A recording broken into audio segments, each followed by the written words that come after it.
Hi there. So how come you didn't leave the beach when I instructed you to? Because that gentleman said that the corporal was going to meet me at his car, and he never shut Okay, up. well he had to go because your husband refused to get out of the water when he was instructed multiple times to. Okay. And we gave him warnings that if he continues, that he will be arrested for 2 different offenses, right?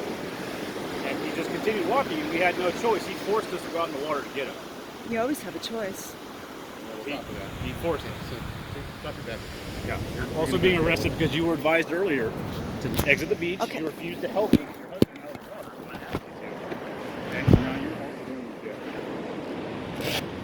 So you'll only be charged with violating the first for entering a closed area. Okay. As long as you don't resist or anything, that's anything you'll be charged with. You understand? So you're gonna need to provide your information. Okay. When you get booked at county jail, you're working in the county jail.